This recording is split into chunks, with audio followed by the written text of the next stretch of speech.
my name is Kelly, and I'm one of the educators with Bywater Solutions, and I have a short tutorial on a new feature with the 1711 Koha version. This new system preference will affect how your patrons or what your patrons see when they're logged in to the OPAC, and it's really fabulous. So as you can see, I'm on a model OPAC, and I'm going to log into my account. So over here on the right-hand side, I'm going to hit login, or your login may be at the top. As always, everybody's OPAC looks completely different, which is amazing with the Koha customization.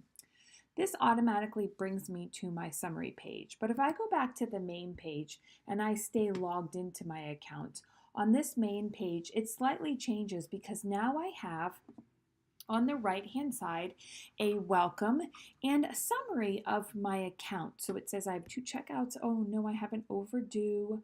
I have a hold pending, which means it's not quite ready for me yet, and I have a hold waiting, and then how much I owe in dues and fines. So of course I can always go ahead and click any of these, and that will bring me to what I'm looking for, give me a nice little summary. So this brings me to my holds. I'm going to hit the back. I can look at my checkouts the same way. I can go right to my fines.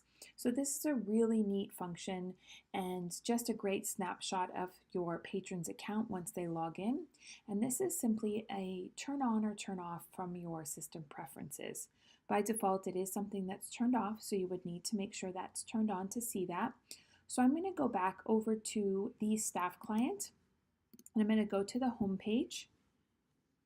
And this system preference is called OPAC User Summary. So go ahead and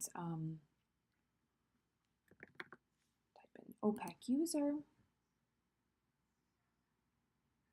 And here it is, OPAC User Summary. So it's a show, don't show. If you wanted to display this summary on your public OPAC, then you would need to go ahead and just turn that to show.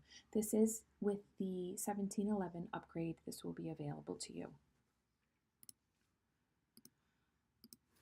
Thank you very much for watching. This tutorial is a production of Bywater Solutions, and have a great day.